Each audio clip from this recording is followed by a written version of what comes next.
I was never the daughter my mother wanted. I didn't wear dresses, I didn't host brunches, and I didn't marry a lawyer by 30. What I did do was build engines with my bare hands, fund a hospital wing, and keep my damn dignity, even when she tried to humiliate me. My name is Jenna Wyatt. I'm 34, and I'm a mechanic. Not the kind that just changes oil or tightens bolts, though I've done that too. I co-own one of the largest auto restoration and custom-build shops in Northern California. It started in a garage. Now we're featured in car expos across the country. I employ veterans, single moms, and ex-convicts who just needed one chance. We build art on wheels, and I've made more money than anyone in my family will ever admit. But none of that mattered to my mother, Margaret Wyatt. To her, I wasn't graceful enough, not educated enough, not proper. She introduced me as Jenna. She works with cars, with the same tone you'd use for someone who collects roadkill. And that would have been fine, except this was supposed to be my night.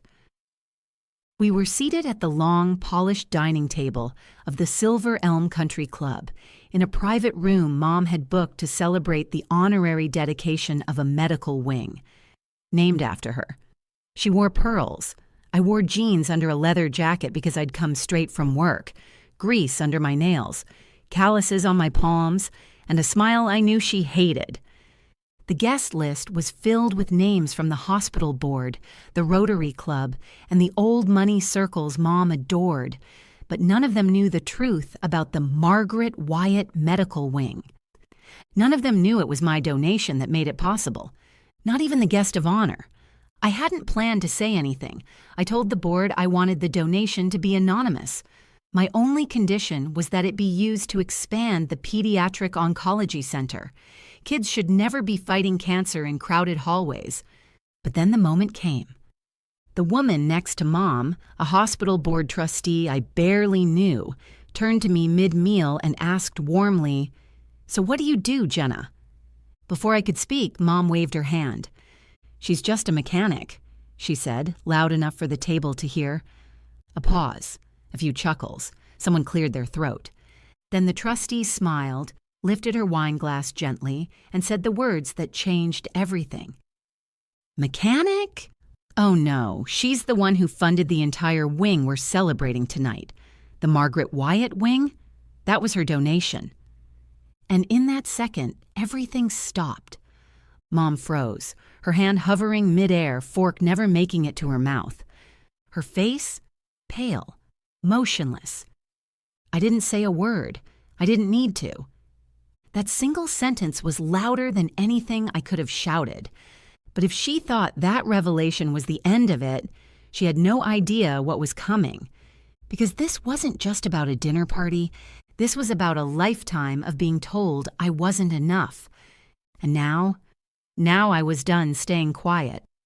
I wasn't always this composed. There was a time when my mother's words would slice through me like broken glass, each one small but sharp, drawing blood you couldn't see. Growing up in Napa Valley, surrounded by vineyard tours and private schools, I was the outlier before I even understood why. My older brother, Miles, was the golden child. He went to Stanford, became a financial advisor, married a woman who wore pearls to brunch. Meanwhile, I was the one sneaking into the maintenance garage after school to watch the janitor fix the lawnmower. I was 10 when I held a wrench for the first time. I was 12 when I rebuilt my first carburetor. My father, Richard, was quieter about it. He didn't mock me, not directly, but he didn't defend me either. He'd just look away when Mom scoffed at my greasy hands or when I showed up to family dinners in work boots instead of ballet flats. In high school, I started my first job at a local auto body shop. I spent weekends covered in grease and loved every second. Mom called it just a phase. Dad said nothing. Miles? He joked I'd end up changing oil at gas stations forever. I paid for trade school with tips from weekend detailing jobs and second-shift repair calls. And while Miles was off getting internships in high-rises, I was sweating under hoods, learning not just how cars worked, but how businesses failed when they weren't managed right. By 25, I'd co-founded Iron Grace Garage with my best friend and fellow gearhead, Tasha Morgan. A single mom who'd been turned down at every shop in town because she wasn't strong enough for engine work. We made it work, with grit, long nights, and everything we had. We weren't taken seriously at first. Clients walked in, saw two women, and assumed we were the receptionists. I learned to smile through it, then blow their expectations to pieces when they saw what we could do. Still, even as my reputation grew, as our shop expanded and I started consulting for race teams, I never brought any of it home. Because home wasn't proud of me. Home was where I was always just a mechanic. Mom would tell her friends I was doing something with cars. Dad would nod vaguely. Miles would send links to corporate job listings like I needed saving. Every visit home was a reminder. I was successful everywhere except at their dinner table. But when I got that anonymous letter from the hospital board about the children's oncology unit being underfunded, something in me cracked. A little girl named Sophie had been turned away because there weren't enough beds. She ended up dying in a hallway during a transport delay. And I thought, if I could make enough noise building engines, maybe I could make a little more saving lives. So I wrote the check, a massive one, enough to build a new wing, fully staffed for 5 years. My only ask? That it be named after my mother. Not out of love, not out of forgiveness, but because I wanted her to live with that plaque. Every time she walked in, every time her friends praised her, every time someone asked, "So, how did you afford this?" And now, sitting at that country club table with her fork suspended midair, I saw it. The flicker of confusion, the shock, the fear of losing control of the narrative. But that was just the beginning. She was about to learn that respect isn't inherited, it's earned. And I had receipts. Because for the first time in my life, I wasn't hiding what I'd built. You'd think the table would have gone silent after that woman, Dr. Ellen Prescott, as I'd later learn, dropped that truth bomb. But no, it was more like a chain reaction. Some froze, some blinked, confused. A few politely kept chewing, trying to pretend nothing had shifted, but everything had. I saw the exact moment my mother's expression changed. From superiority to suspicion. Her jaw tightened, and she set her fork down like it offended her. She didn't look at me. Didn't say thank you. Not even a forced smile. Just this flicker in her eyes. The same one she'd had when I was 17 and dared to show up to Miles's college send-off in denim. Dr. Prescott turned to me then, eyes bright behind wire-rimmed glasses. "We're so grateful," she said. "Your generosity saved more lives than we can count, and anonymously. How rare." I smiled, feeling every pair of eyes crawl over me. Some were warm, some were calculating. A few, like my mother's, were venomous.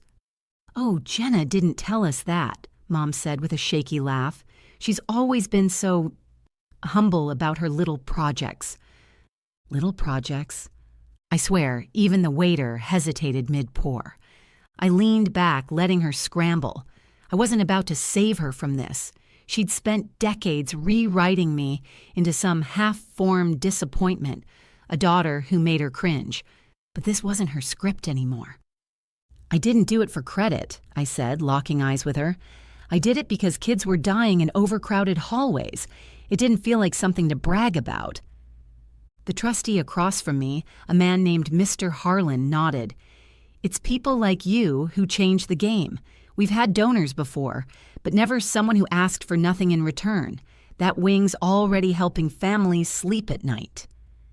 Mom went silent. Her wine glass shook just a little as she reached for it. And I let her sit in that discomfort, let her simmer in the truth that, without me, her daughter, the mechanic, she wouldn't even be at this table tonight. But here's the real irony. The only reason I was invited at all was because someone on the hospital board insisted that the donor's family should be present. Mom couldn't risk declining, so she called me 24 hours before the dinner, acting like she suddenly wanted to reconnect. "Just a small family dinner, darling," she said on the phone. "Nothing formal. Thought it might be nice." She didn't know I already had the itinerary forwarded to my office.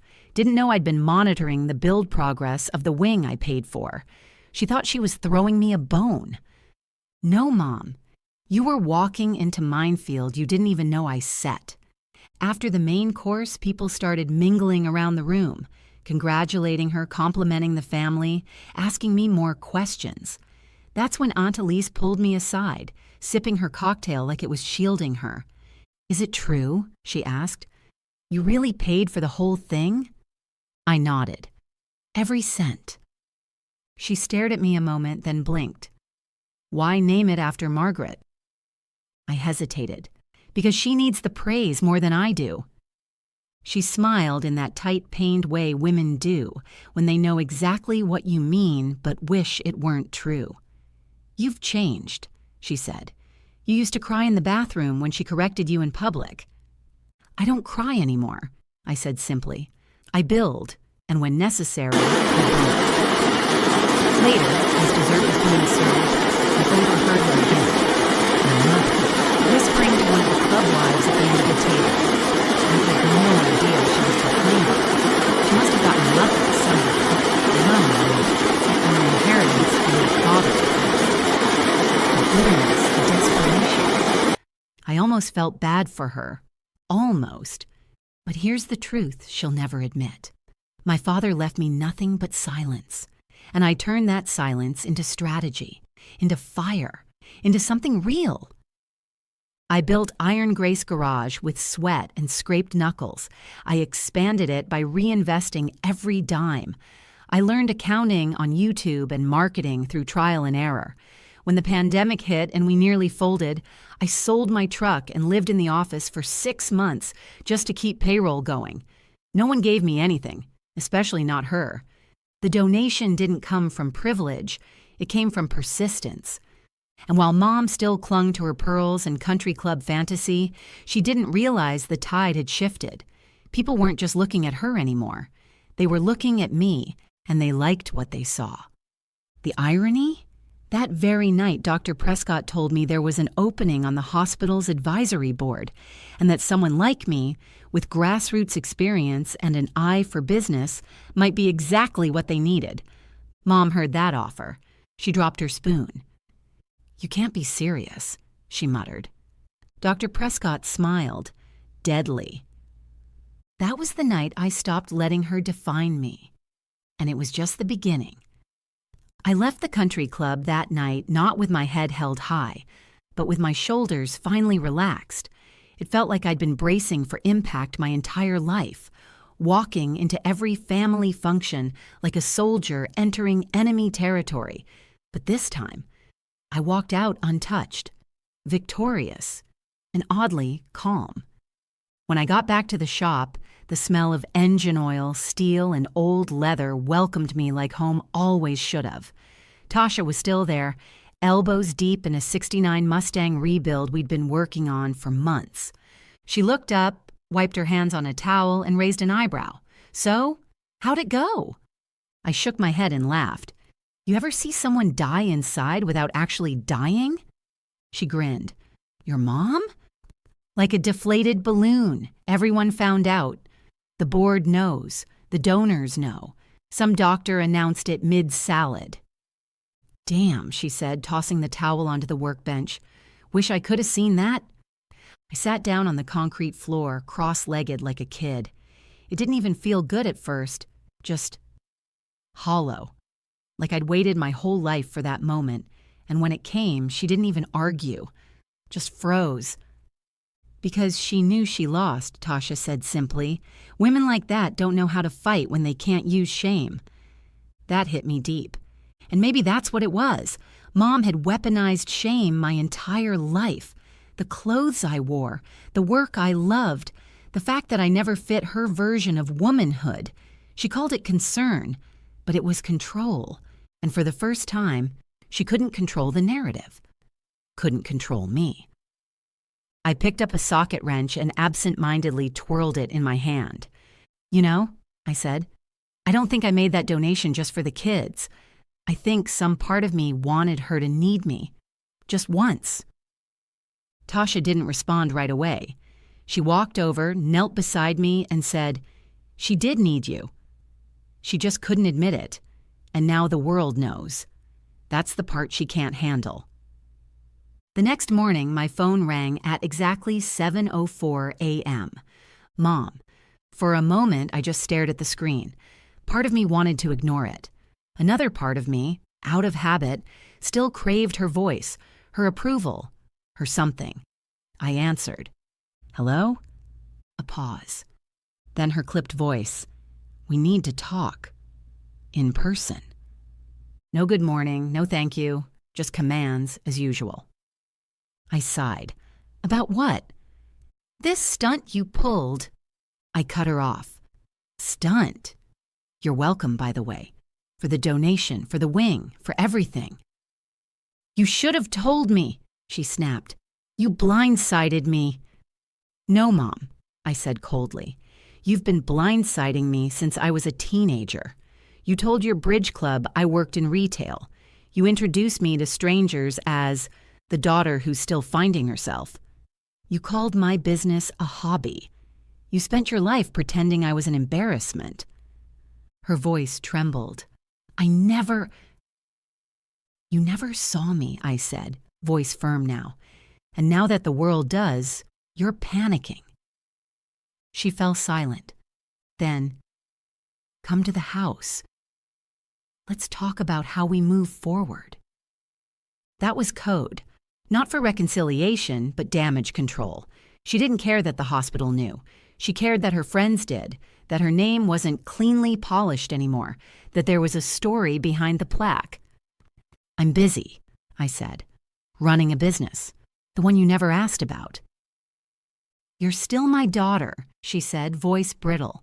For better or worse, I replied. But you're not my boss, not anymore. And I hung up. I don't know how long I sat there after. Maybe it was 5 minutes, maybe 50. But when I finally got up, I walked into the garage office and printed something I should have framed a long time ago. Our shop's very first invoice. $112 for a tire rotation and oil change, dated 7 years ago. I framed it, and I hung it right next to the Iron Grace mission statement in the lobby, because while my mother had pearls and plaques, I had proof. Proof that I'd built something from scratch. Proof that I mattered, even if she never said the words. And this time, I didn't need her to. I didn't hear from Mom for the next few days, but the silence wasn't peaceful. It was loaded.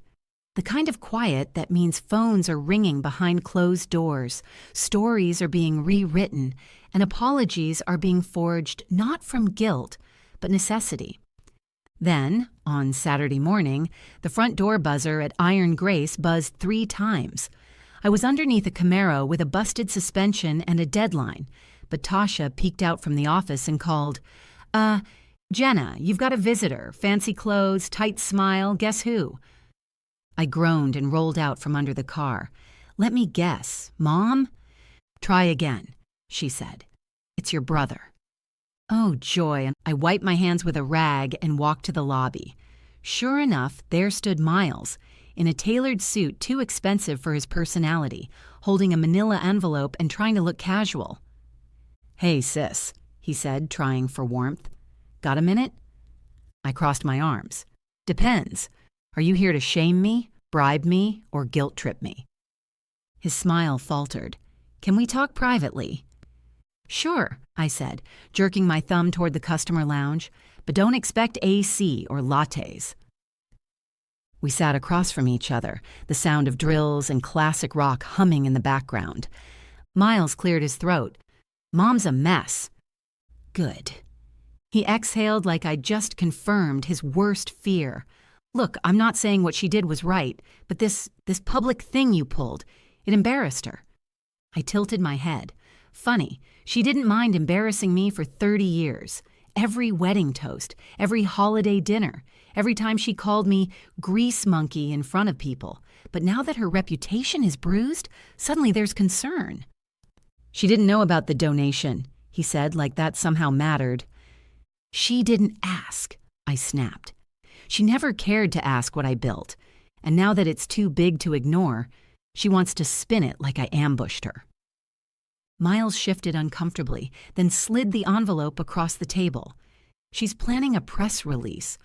Wants to make it seem collaborative, a joint family donation. She thinks it's cleaner that way. I stared at the envelope, then back at him. And you thought I'd go along with that? He hesitated. I thought maybe you'd want peace. I laughed. Peace isn't pretending. Peace is truth. Peace is boundaries. And peace is not letting a woman who called me an embarrassment in overalls rewrite my story just to protect her legacy. Miles looked exhausted, like being the golden boy had started to corrode him from the inside. You know, sometimes I envied you, he said softly. You had freedom. You could build whatever life you wanted. And you had validation, I replied. You were what she wanted. I was what she hid. He leaned back, silent. Finally, I pushed the envelope back to him. Tell her I said no, and that from now on, my name is not a footnote in her fairy tale. He nodded slowly, then stood up. You sure you want to burn it all down? I met his gaze without blinking. I'm not burning anything. I'm just refusing to let her use what I built to decorate the lie she lives in. As he left, I realized something I hadn't before. Miles wasn't the enemy. He was a product, a blueprint she'd crafted and perfected and showed off like a museum piece. And deep down, I think he knew it. That afternoon, I walked into the garage, rolled up my sleeves, and got back to work. A teenage girl named Rosa had just joined us as a trainee. She was shy, nervous, unsure. I caught her staring at my tools like they were sacred. Ever use one of these? I asked, handing her a torque wrench. She shook her head. No one ever let me. Well, I said, placing it in her hands. Now someone will. That's the difference, I thought. Mom builds reputations on image. I build futures on second chances. And I don't need a plaque to prove it. A week passed. The hospital wing dedication ceremony was scheduled for Sunday afternoon, and I hadn't planned on going. I'd done my part. My name wasn't on the building, but my heart, my time, and my money were poured into every inch of it. That was enough for me. But Saturday night, my phone buzzed. It was a text from Dr. Ellen Prescott. Hope to see you tomorrow. Everyone's asking about you, the families especially. That stopped me cold. The families. The real reason I'd written that check. The kids. The parents who'd sat in overcrowded waiting rooms praying for space. The nurses working double shifts. The people who didn't care about image, but impact. And suddenly, staying away felt like cowardice.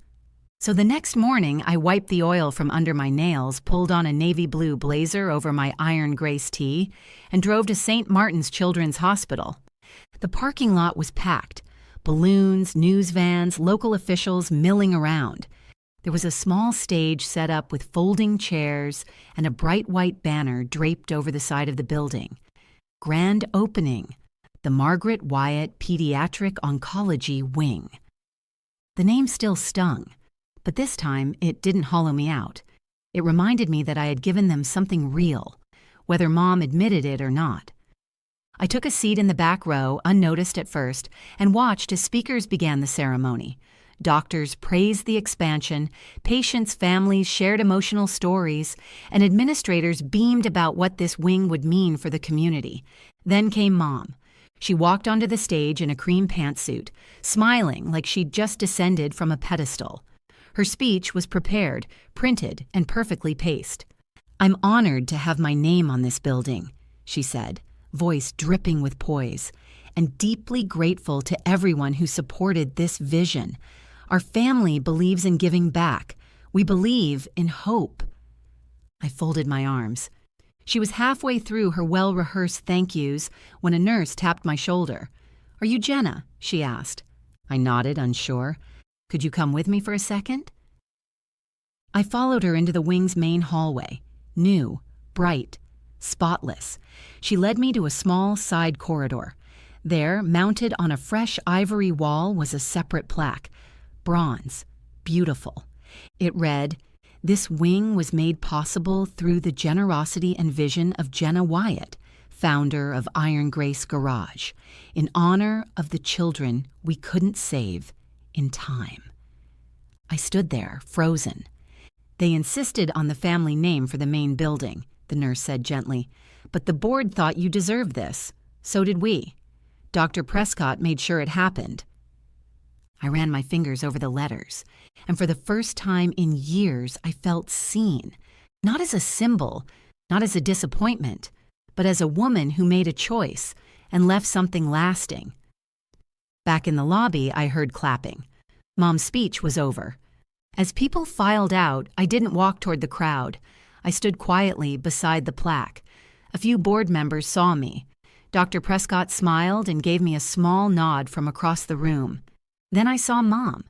She was walking down the hallway chatting with a few local donors when her eyes landed on the plaque. Her steps slowed. The smile faded. She stopped in front of it, read it once, then again. Then she saw me standing there. Her face was unreadable, somewhere between disbelief and indignation.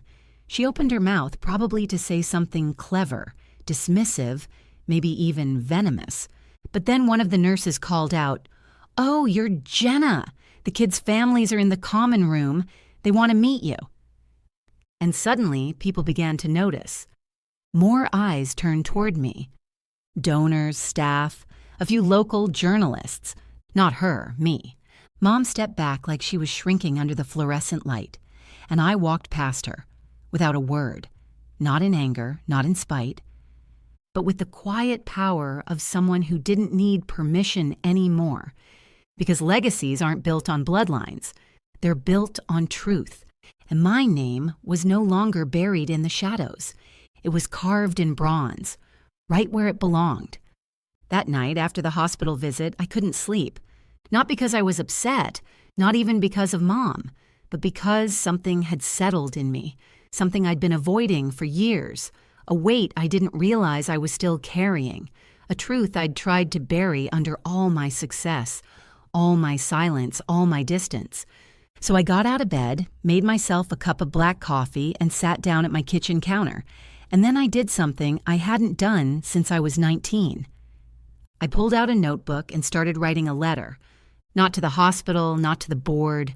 To her, to my mother. "Dear Mom, you always said I was difficult. That I never listened. That I made things harder than they needed to be.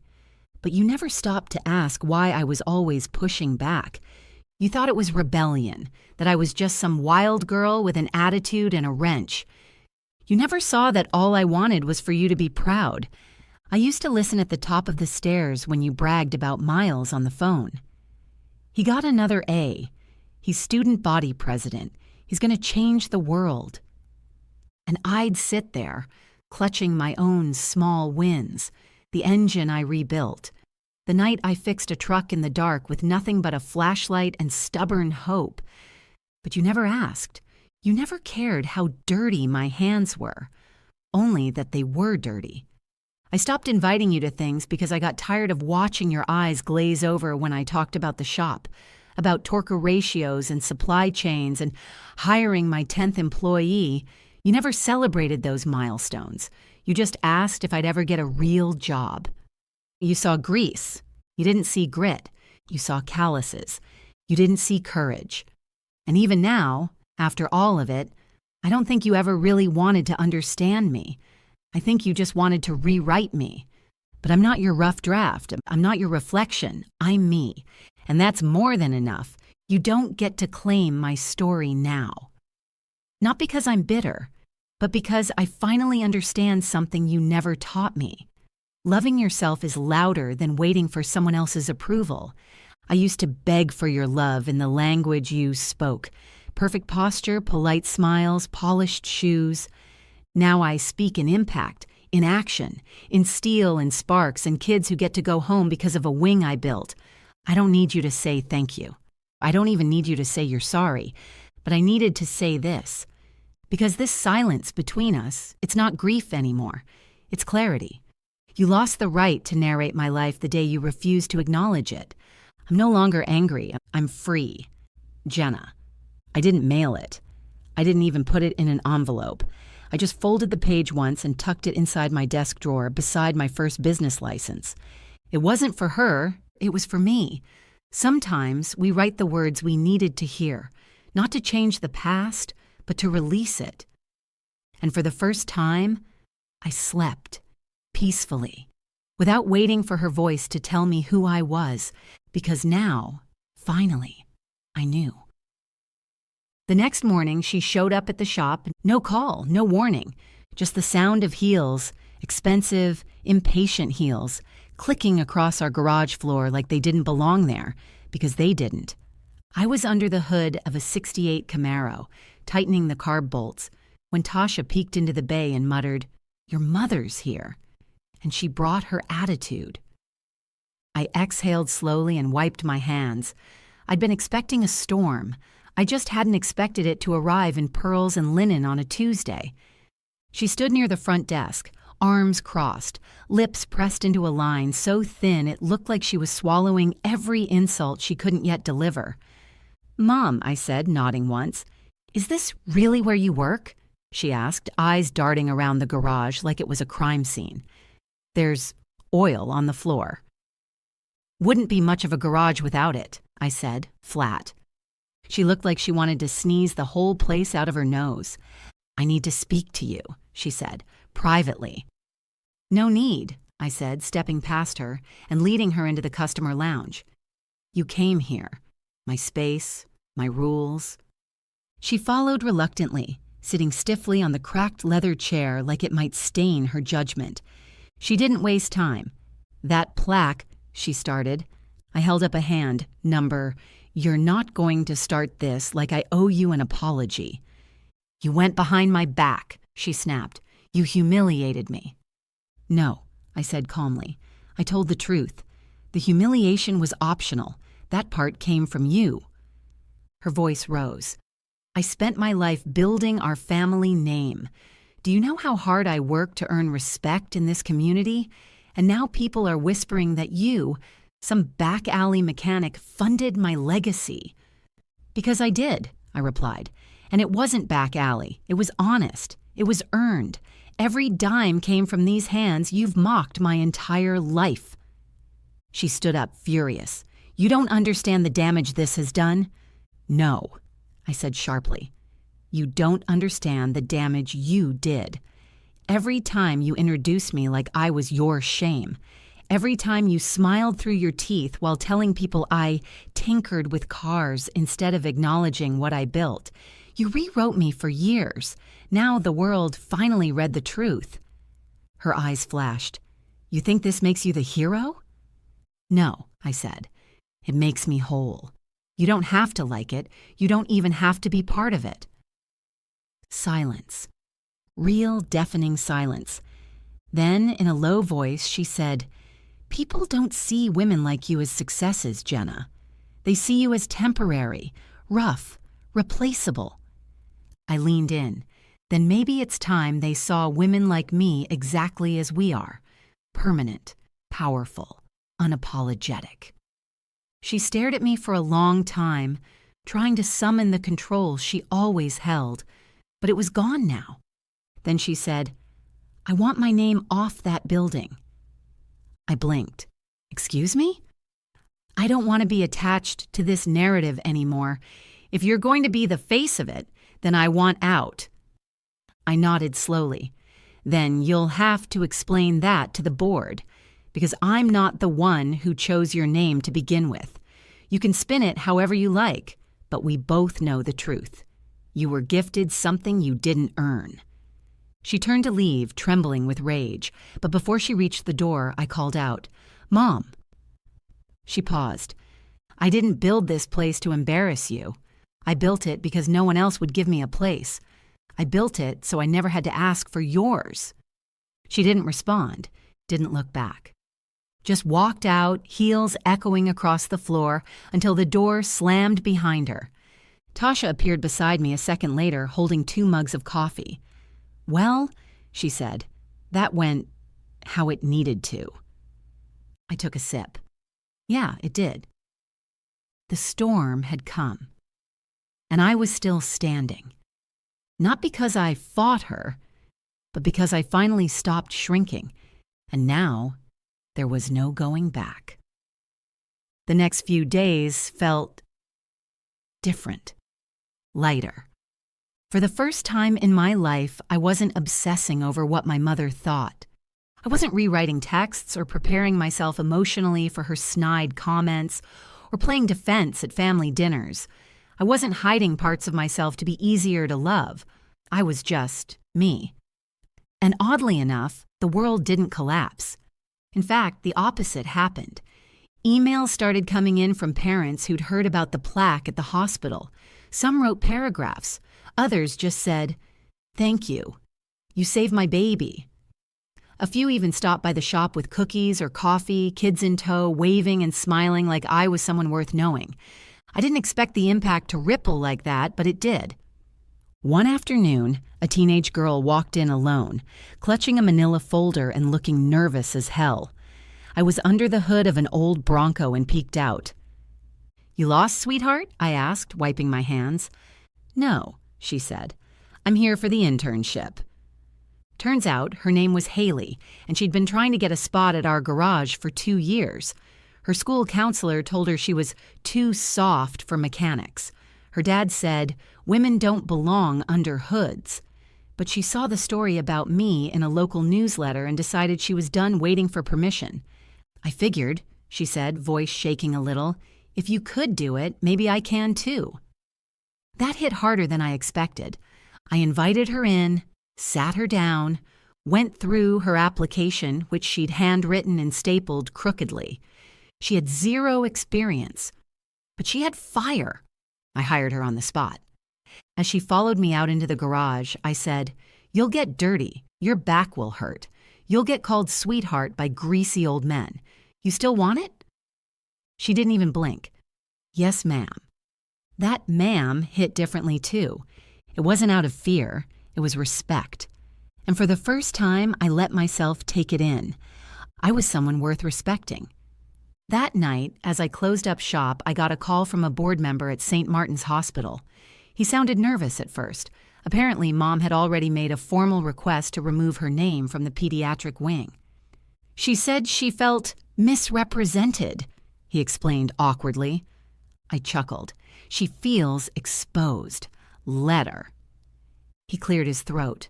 "Well, the board took a vote, and given the actual donor and the public response to the truth, we'd like to formally rename the wing." I froze. "What?" He continued. "We'd like to call it the Jenna Wyatt Pediatric Center. The lunatic center." For a long second, I said nothing. Then I whispered, "Yes, but only if we add one more line underneath." "What would that be?" I smiled. "In honor of the children who deserved more time." He paused, then said, "Beautiful. Consider it done." I hung up the phone and stared out at the sunset leaking over the garage roof. No audience, no cameras, just me and the scent of oil, leather, and something softer, peace.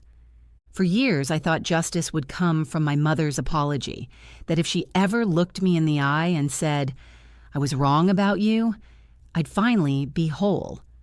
But the truth, I didn't need her validation. I never did. I just needed to stop giving her the power to define me.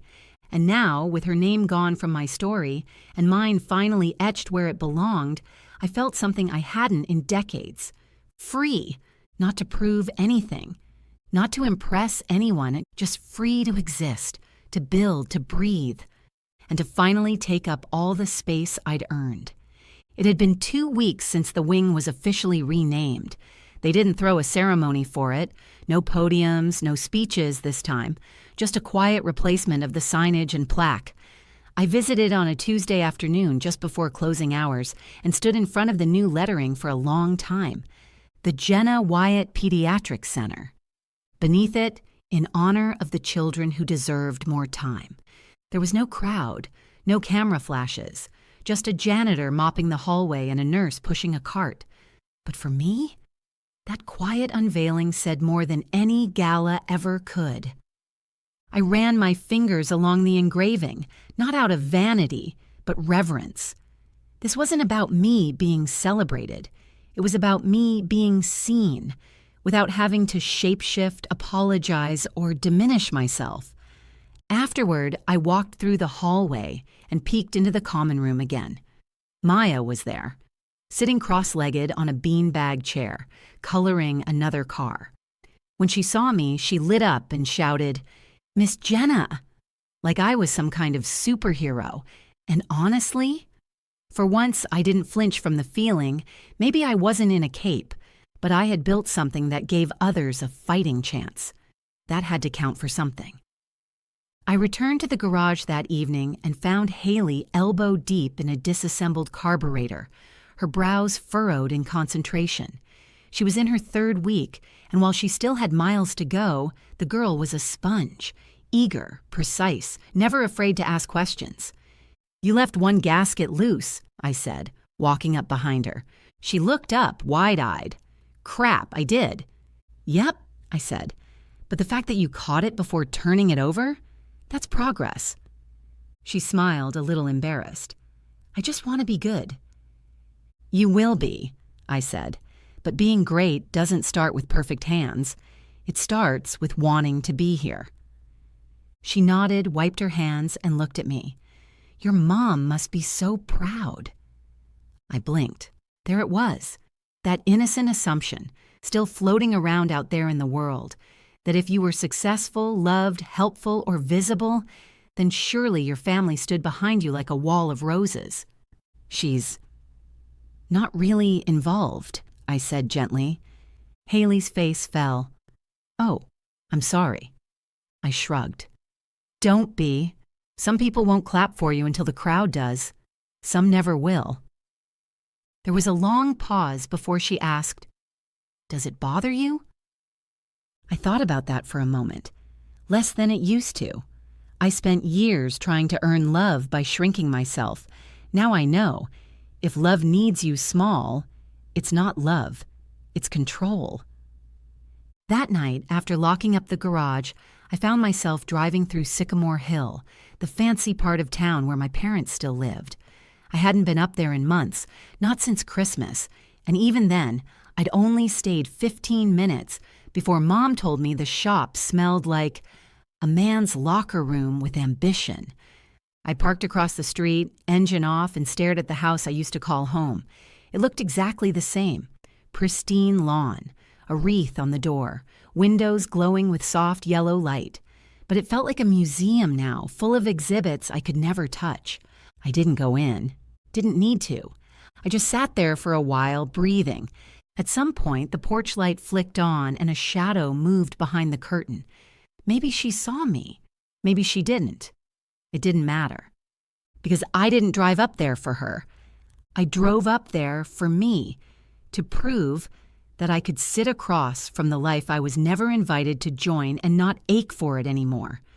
To prove that I wasn't that girl anymore, the one waiting for someone inside that house to finally open the door and say, "We're proud of you." I already had pride. In grease-streaked shirts and busted knuckles.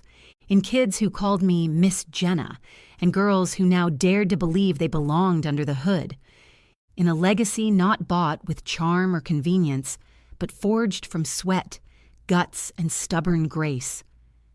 I drove back to my apartment, crawled into bed, and turned off my phone. No calls, no texts, no checking social media for my mother's next passive-aggressive post. Just silence. And this time, it wasn't tense. It was peace. Because some people will only ever love the version of you they can control. And when that version dies, their love dies with it. But what remains, what truly remains, is the life you choose to build once you stop asking them for permission. And I'd finally built mine. A few weeks later, I got a call from the local high school principal. At first, I assumed it was about some part I'd ordered for the district vans. We did maintenance for them occasionally, but the woman on the other end, Mrs. Laramie, had a different reason for calling. "We're starting a new program," she said. "Vocational mentoring for girls interested in trade careers. auto work, welding, electrical, things traditionally pushed aside for them. "That's amazing," I said, surprised and genuinely thrilled. "And we want you to be our first guest speaker." My breath caught a little. "Me?" "Yes," she said without hesitation. "We've seen what you've built, Jenna. Not just Iron Grace, the hospital wing, the stories those families shared. You've become something of a local example." I almost laughed, not because I didn't believe her, but because of how absurd it would have sounded to my mother. Jenna Wyatt, the example, the mechanic, the girl with oil on her jeans and dreams no one else believed in. And yet, there I was. I agreed, of course. And when the day came, I stood in front of 50 teenage girls in a cafeteria with terrible acoustics, my palms sweating like I was back in 10th grade. They looked bored at first, fidgeting, scrolling, doodling, until I told them how many times I was told I'd fail, that no one would take me seriously, that I didn't look like a businesswoman. Then I told them how many people work at my garage now, how we expanded to 2 locations, how the money I made from rebuilding classic engines went into saving real lives. Suddenly, the phones went down, the pencils paused, and they listened. After the talk, a girl named Isabel approached me. Tall, awkward, quiet. She reminded me of myself at that age, all elbows and uncertainty. "My mom says I shouldn't do stuff with tools," she said softly. "Says I'll ruin my hands." I held mine up, calloused, rough, stained permanently around the nails. "She's right," I said. "You will." Her face fell. "But," I continued, "you'll also learn how to build something no one can take from you, a skill, a purpose, a life that doesn't need approval to exist." She smiled then. And that's when I knew. This was the legacy, not the plaque, not the building, not the board offers or whispers at country clubs, but the chain reaction I started the day I decided I didn't need anyone else's narrative. Later that night, I got a text from Miles. We hadn't talked since the day he brought me Mom's press release envelope, but this message wasn't polished or diplomatic. It just said, "I read your name on the hospital. I should have stood up for you more." No apology for being her echo all those years. No defense, just that. And for once, I didn't respond with anger. I just wrote back, "You still can. Start now." That was the end of it. No neat bow, no reunion dinner, just 2 siblings quietly moving the needle forward. As for Mom, we haven't spoken since her visit to the garage. She hasn't reached out, and I haven't reached back. And maybe that's okay. Because not every wound ends with forgiveness. Some just heal over time, with distance, truth, and boundaries you no longer bend. I keep that letter I wrote her in my desk drawer, still unread. I've taken it out a few times, but every time I think about mailing it, I stop. Not because I'm afraid, but because I no longer write letters to people who refuse to read them. Instead, I write checks that fund change. I write training guides for new hires like Haley and Rosa. I write stories with my life now, and they no longer include roles for people who only ever tried to erase me. So when people ask how it feels to finally be recognized, to have my name on the building, to be called a mentor, to be visible, I tell them the truth.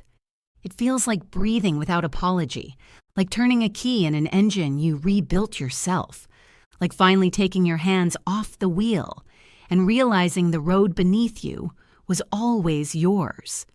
The grand opening of our second Iron Grace garage location took place on a bright Saturday morning.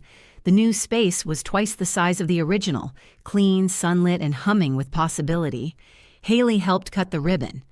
Tasha gave a short speech about our journey, and I stood in the back, hands in my pockets, quietly watching it all unfold.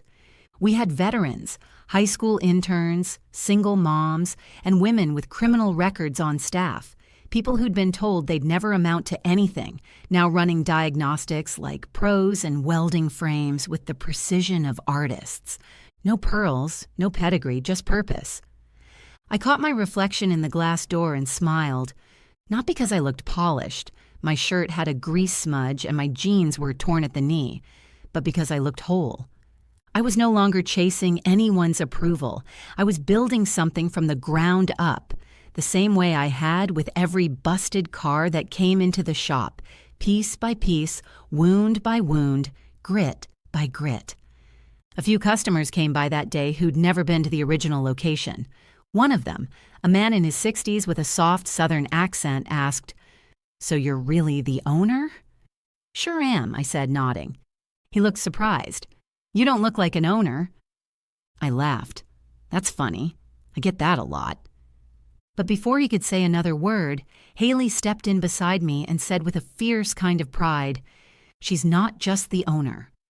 She's the reason I even thought I could be something." His face changed. Respect bloomed where doubt had lived just moments before. And I didn't have to defend myself, because I wasn't just proving people wrong anymore. I was proving what was possible. Later that evening, after everyone had gone and the last of the balloons were popped and swept away, I stayed behind to close up, alone.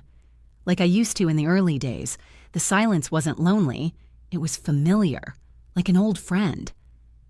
I walked through the new garage floor, pausing at each workstation, picturing the stories that would unfold here, the engines that would roar back to life, the hands that would be covered in grease, learning not just about torque and timing, but about themselves. This was my cathedral, my sanctuary. And unlike the cold dining rooms I grew up in, or the spotless white walls of my mother's house, this was built with love that didn't come with conditions.